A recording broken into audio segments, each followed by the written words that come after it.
that the thing that kind of inspired you to create Making The last part, like about.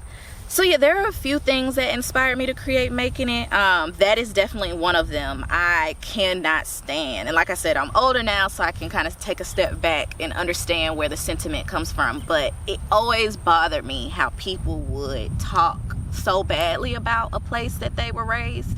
I don't know, I just couldn't understand that, right? And so in my mind, I was like, okay, I'm gonna create something that people can be proud of and that other proud people from the city can be a part of, right? And then if people see that we're proud, maybe they'll be inspired to be proud.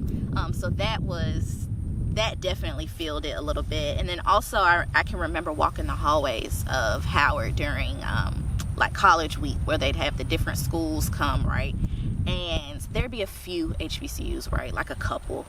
And then of course there'd be these recruiters, which are usually, 35, 40-year-olds, just recruiting for the school, and that's fine. But I can remember thinking, one, where are the HBCUs that I want to attend, the ones that I love? Where's TSU? Where's Spelman? Where's Morehouse? Where's Clark?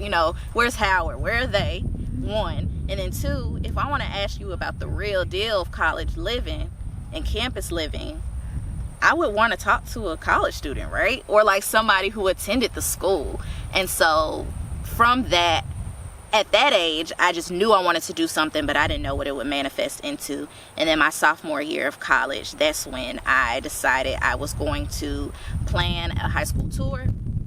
I was going to invite the people that I know who are in college. We were going to come back to the city, go to different schools, set up little booths about our colleges and universities, and talk to the students. And that is what's kind of kicked off Making It. And we have been running 6 years strong since then. We've gone to every public high school in Macon since then. Absolutely wonderful. Yeah. Before you came out with the organization, you did it early. Yeah. So is it something that you just came up with 100% originally? Like, you've never seen nobody else do that?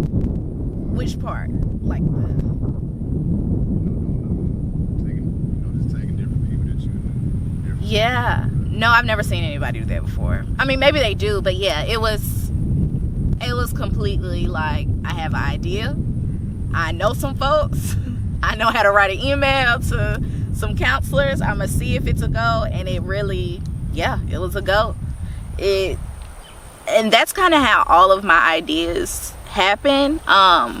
I think that I've had people ask me, like, how did you get started with a nonprofit organization? Or how did you write a journal? Like, how did you do it? Or how did you have the confidence to do it? And for me, it's like 40% confidence, 70% action, right? Like, I am a person who, if I have an idea and I think, if just an inch of me thinks it's possible, I'm about to move on it. I'm gonna make some shake. And so that's just what I did. I just knew that counselors were available, and I had an email to contact them. So the worst they could say is no. And even if they did, I probably would have been like, find another way in somehow. Yeah.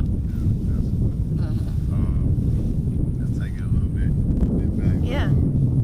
The spell. Just kind of talk about like your experiences there, like, and what's your opinion on, the stipulation that people don't need college. Ooh. Yeah. So I'll talk a little bit about Spelman first. I mean, I just love Spelman. Spelman is, I think I would love for every single person to be able to have an experience like I had at Spelman. And what I mean by that is to be surrounded by other Black women, and whatever it is, people, for anybody, if you male or don't identify, whatever, to be surrounded by Black people who also have committed themselves to learning more, and whatever it is, learning more about whatever. That is so powerful, right? And of course you can get that at other institutions. I'm not saying that you can't, but there is so much power in being on a campus that was created for you. Because it was, right? Like, HBCUs were birthed because Black people couldn't go to the public schools. They weren't letting us in. And so people created these institutions that we could come and learn at. And so that just, it's like that vision is engraved in every aspect of your experience.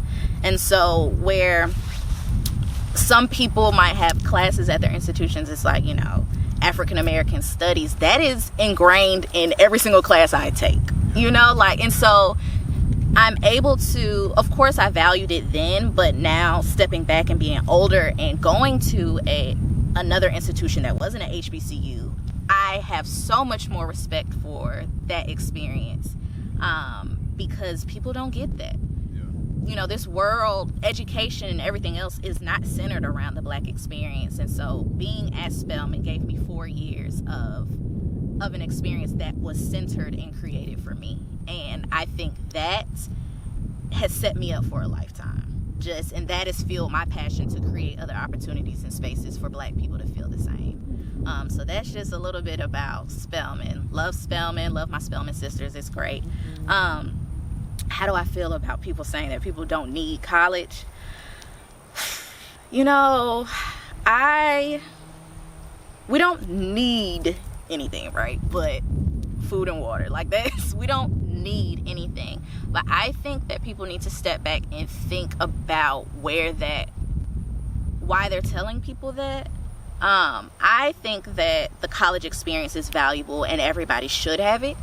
Not because they need it, not because it's going to make them, well, I do think it will make them a better person, but not because I think that somebody who has a college education is better than the other person. I think that having a 4-year or 2-year or whatever year experience where you have, like I said earlier, committed yourself to learning and committed yourself to being around other diverse individuals who have different ideas and beliefs than you, I think there's so much value in that experience. And that is what I think everybody should be able to have.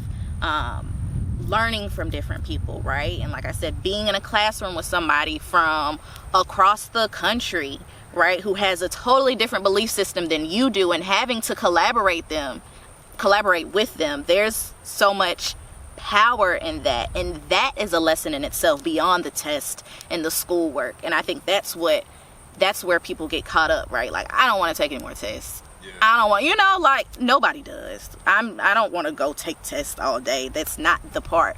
But it's about the experiential aspect of college that you get. And I just feel like everybody deserves that opportunity. And so that is why I go so hard for going to college. It's just an experience like no other.